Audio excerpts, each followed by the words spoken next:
Hi there. Welcome. Thank you so much for joining me in this space. Before we begin, I'd like to share a disclaimer. This is my journal. It is not meant to be therapy, replace therapy, nor is it advice. The intention of this space is connecting with community, with other survivors. For years, I suffered in silence, feeling alone. And if you or your loved ones are experiencing narcissistic abuse, please reach out to a professional for support. I've been loving the resources with Dr. Ramani. And you may make different choices within your situation, and that's okay. These situations are so complex and nuanced.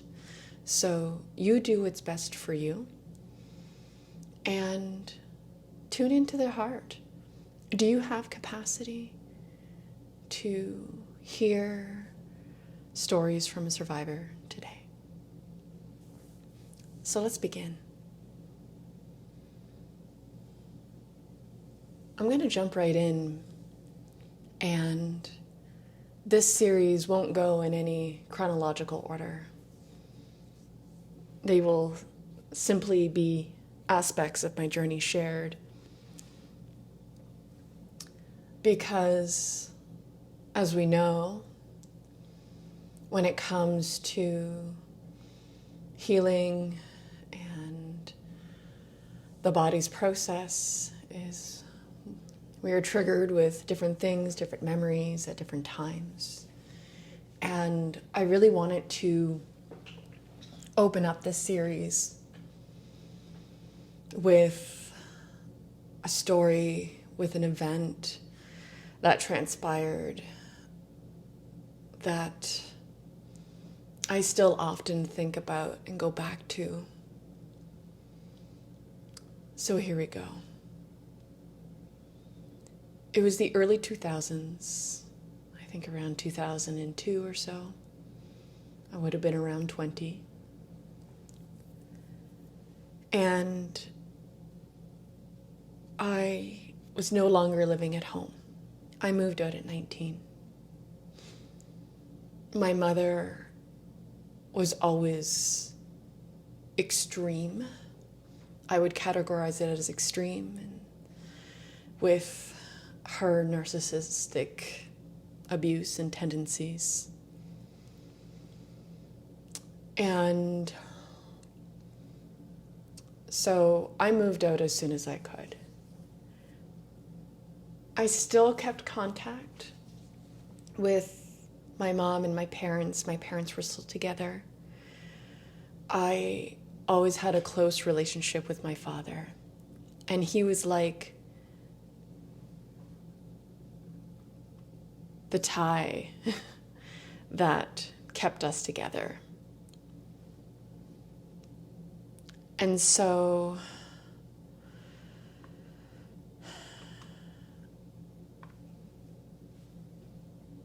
even though I wanted to fully remove myself from my mother's presence, that tether, that tie, that rope always kept me in. And this is not to place blame in any way. It's simply the experience.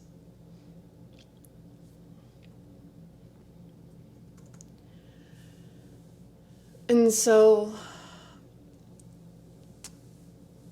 every week my parents would call me, and they would call nonstop until I picked up. So I would call or answer the phone once a week and let them know what I was doing, which, you know, pretty typical of that age, being around 19, 20. We would go to the bar. I'd spend a lot of time drinking at the bar with friends, and that was a really challenging time when I did utilize substances to numb the pain that I was going through. And so I mentioned to my parents that this time the entire crew from high school would be there. There was a group of gals, there was about 6 of us that would spend time together. And it wasn't too often that, after high school that we were all able to get together with all of our schedules and universities and colleges and work and all the things, So it was Saturday night, and we always drank at this one person's house. Her parents lived close to the city, and so we all just drank there before the bar, and then we all crashed there afterwards as well because it was such a cheap cab ride. Most of us lived farther outside the city, and the cab ride in distance just wasn't really accessible or affordable, and you couldn't always find a cab home because they didn't always want to go that far. So we go to the bar like every other night, tequila shots, dancing around, doing what young gals do at the bar. And when we arrived at my friend's parents' place, just like every other time, when we opened the door, we knew something was very different. All the lights were on. Typically, the lights were off, her parents were in bed, and we would try to make as little noise as possible, grab your drink of water, go to the washroom, grab your blanket and pillow, and crash on the floor, right? And so, with all the lights on, her parents were bawling their eyes out, ran to Melissa, crying, hyperventilating, squeezing her tight. And the tequila shots wore off pretty quickly in that moment. It was very sobering. It took a few moments for them to get out what transpired and tell us a story. Apparently, my mother had called every mom of each girl that we went out with to tell them that we were attacked at the bar and we were raped and that we needed help. My heart sank. She's up to the stupid shenanigans again. I call it the alternate universe, in which these stories that she's convinced are real are truly fabricated from my perspective and my reality.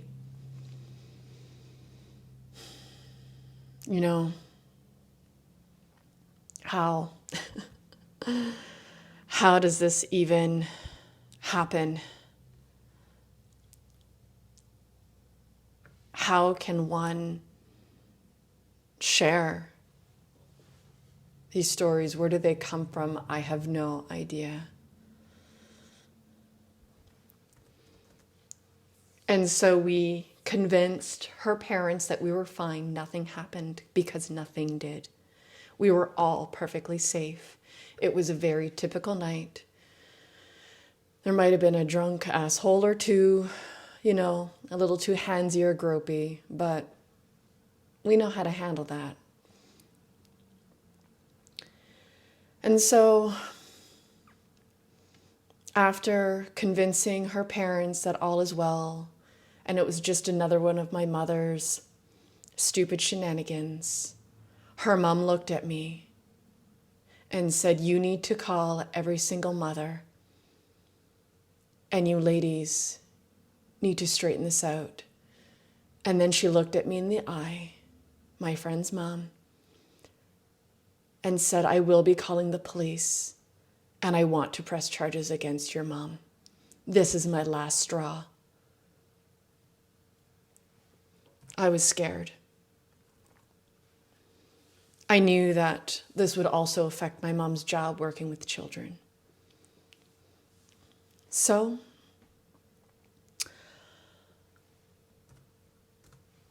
I called each and every mother and explained to them that it was a false story. And each and every daughter also stood beside me and shared their voice so that everyone knew everyone was okay. It took hours. We were up all night. I called my parents last. I was never so furious in my entire life at that point. I was screaming at her. She did not believe me. I could not convince her. And I hung up the phone. I didn't speak to either of my parents for a year after that. I didn't even go home for Christmas. And it took a long time to convince all of the parents. They all actually wanted to contact the police and try to press charges. I don't know if it was possible for a restraining order or charges to be pressed in that situation, but I certainly did my best to talk them all out of it.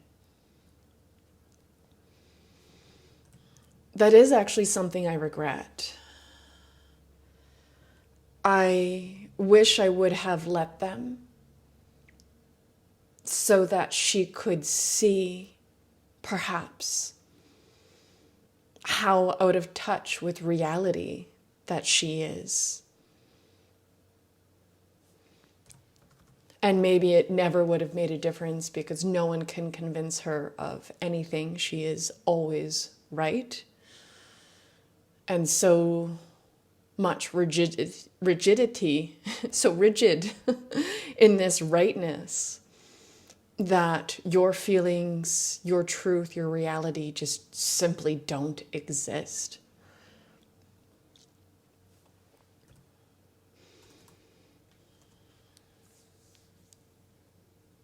And there was many moments in my life where I knew my mom was really, really sick and needed help. And this moment, she took it way too far.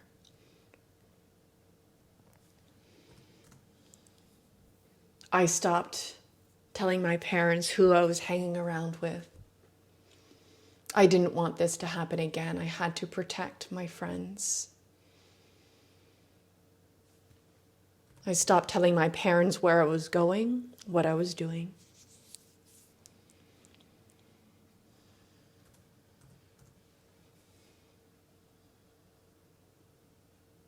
And it took me a long time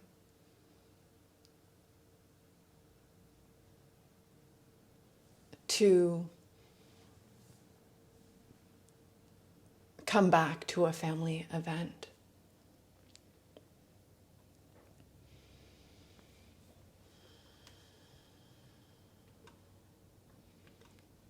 So there you have it.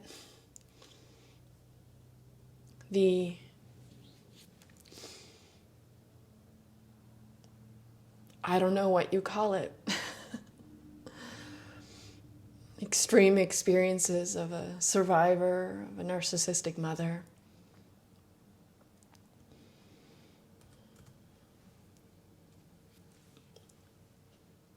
these experiences have destroyed friendships, relationships, and I am still navigating these emotions today.